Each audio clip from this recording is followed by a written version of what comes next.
So Barry, we were looking back at the race, right? And this is very interesting because we've just been chatting about it.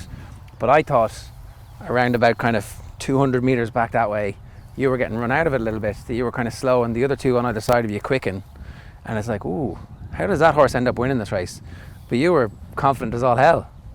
Yeah, I had a lovely run through the race, you know, dropped in early and crept away and crept away and crept into position. And I was probably about 6th or 7th over the 4th class, 5th class. Close enough, but not wanting to be any closer that I was going to get to the front too soon. So I remember jumping the one before the turn in and just happy to follow. And I think it was Roger Loughran I was using as he was my target. And I had a target on Roger and got a lead off him. And when you're going easy like that, when you're travelling just within yourself, you have the comfort of being fairly certain you're going to be good at the last. Because you have the horse, if you need a big one, he's there for you. And if you're going to pop, you're travelling well enough, he'll be quick. So, what if you're on a tired horse then, that you're like, you just have to gamble on it? Yeah, you're gambling when you're on a tired horse. But if you're on a horse who's still travelling reasonably well, you can afford to be confident. You can afford to sit and wait. So I was happy to sit and wait. And my instructions from John Joe and JP was not to get there too soon. Right. So that was the plan. So I knew, and like that, at about this point here, as you're approaching the last, I could see I'm meeting it on a short stride, not a fancy jump, but a short stride, just a measured one. And I knew he'd be quick, and as soon as he flew it, you land, throw the kitchen sink. And it's a short enough run here from the last. And it's that level, it's nearly downhill. Right. That you need momentum. If you lose momentum at the last, yeah, you have a bit of ground to make up, especially on drying ground. How does it compare to other finishes in Ireland in Fairyhouse? Because it does look, it's not the stiffest like. It's not, but it's a big circuit. So if you look at the last ditch over the far side, is probably, that's about 8 furlong gate.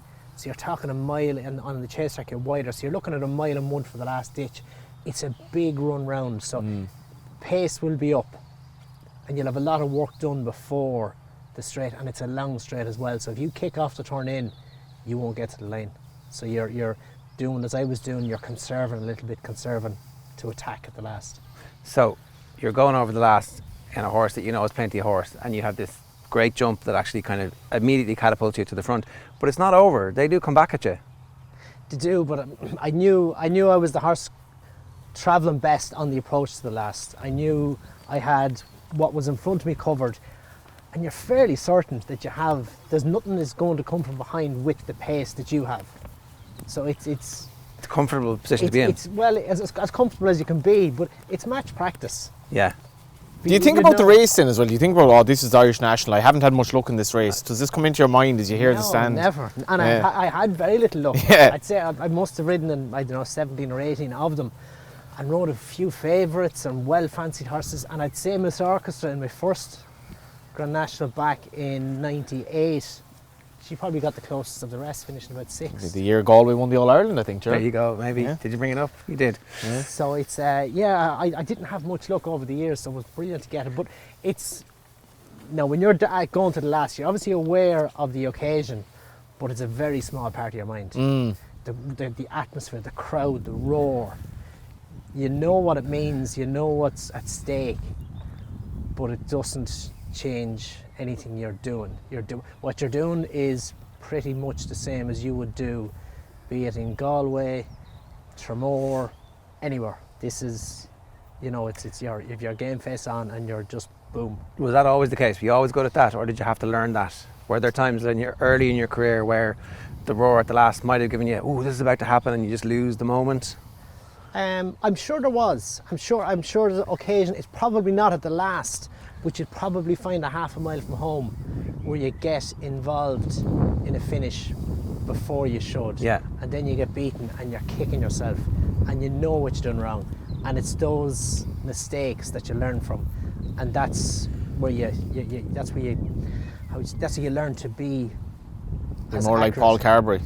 well, yeah, exactly. To deliver a horse, you learn how to deliver a horse on the back of those mistakes. You know not to make that one too many more times. One of the things that always impressed us most about John Giles is his ability 60 years later to remember a specific moment in the game where somebody gave him a bad pass, or he made a good pass, or he made a bad pass.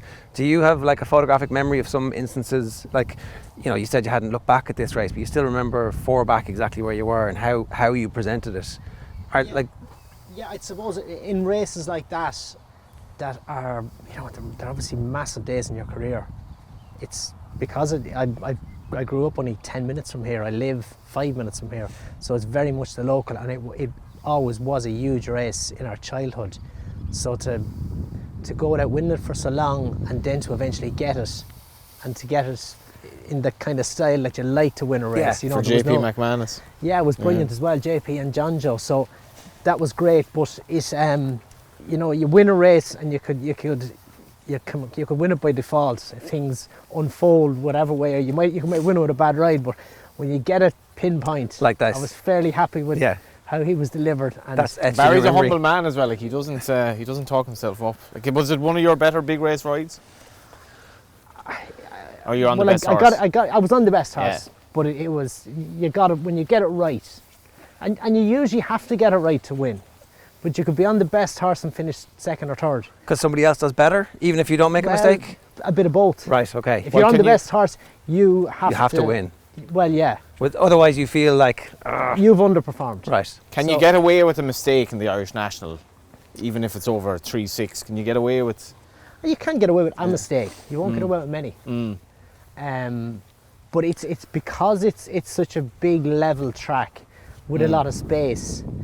If you have a good novice with limited experience and you can find a nice position where you get a rhythm jumping, it can unfold if you have the horse who travels well and you can hold that position.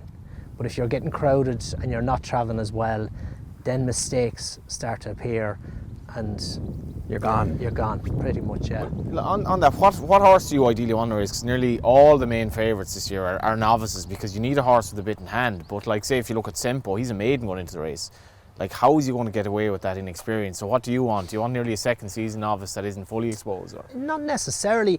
You could go into it on the back of 4 runs if you're natural. You know, so it's different horses will overcome a lack of experience better than others if they're natural, if they're up for the occasion, the big field, if those things don't daunt them, if they're happy to travel in among 30 horses unfazed, then it doesn't matter if they've had 3 or 4 runs, where you could have a fella who needs 8 runs to have that level of confidence. So it's more of an individual thing, but you're right, you need a horse who's unexposed. Because it's such a classy race now with prize money in that. It is, it really is, and you can it's reflected in the entries. You know, and there's a lot of horses there with real good form in comparison to some of the big handicaps that have been run across the water over the year. It's one of the strongest. How do you know you're on the best horse? You're travelling.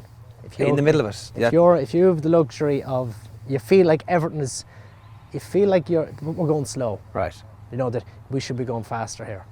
That's if you're in 3rd gear. So most horses will race in 4th gear, right? I was feeling your 5th gear is what you're in the straight. So if you're racing in 4th gear, that's pretty standard.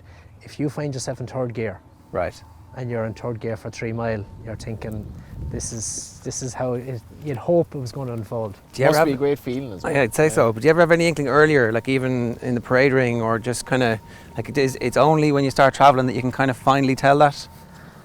You go out and hope, and you know when you have a good ride like him, and I've gone out in plenty of horses in the Irish Grand National with good chances, but they didn't unfold like that.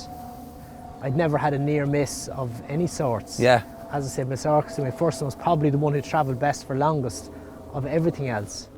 So you go out and hope, but it's only when you've gone a mile that you realise that this is how you'd like it to happen. But that's the case in most races, be it a Gold Cup or an Ancient Grand National.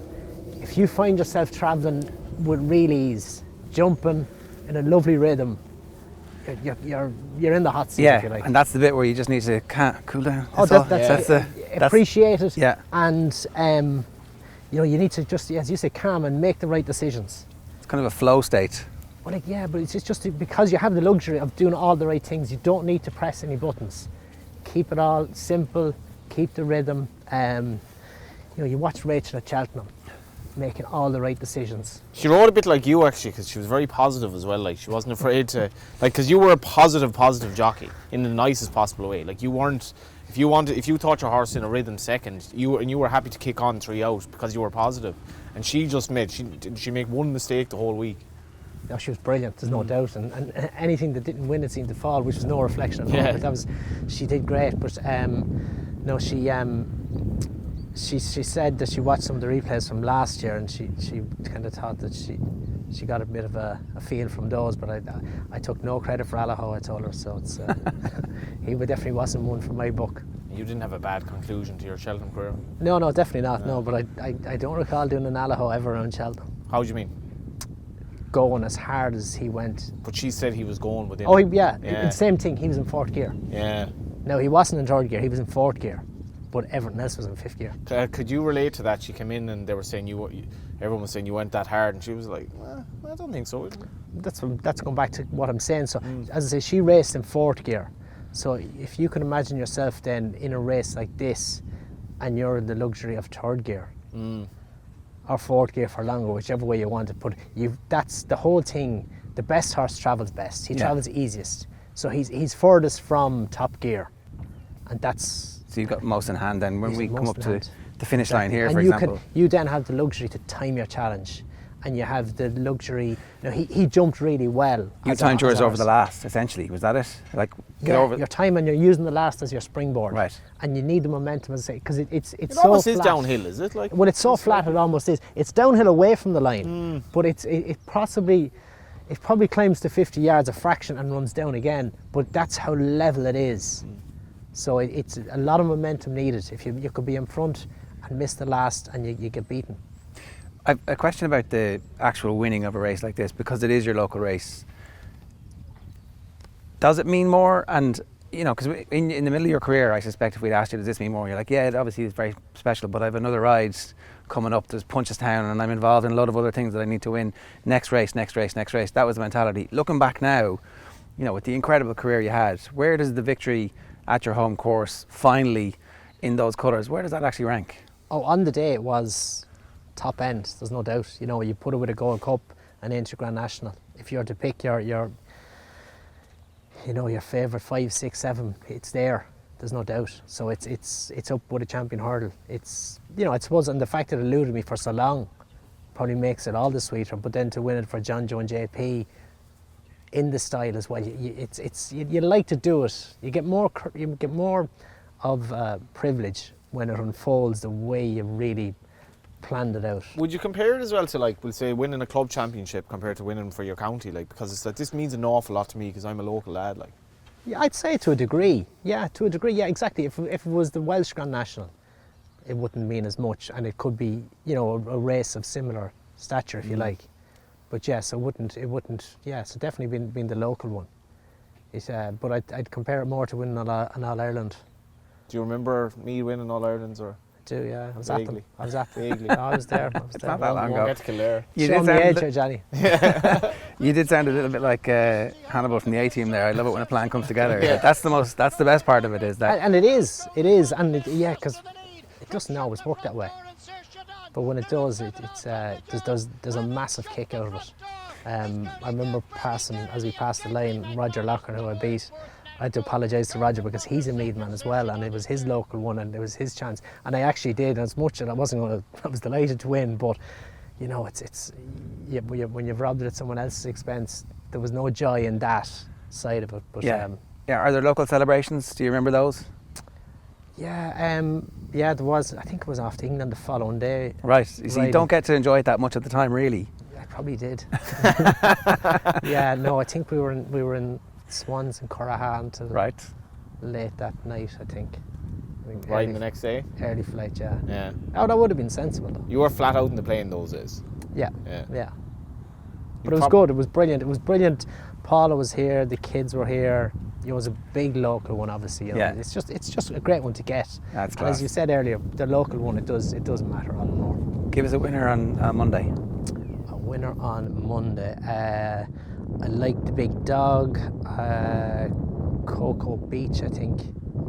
probably both. I think the big dog, maybe the ground could be just drying a bit for him. How is it there now?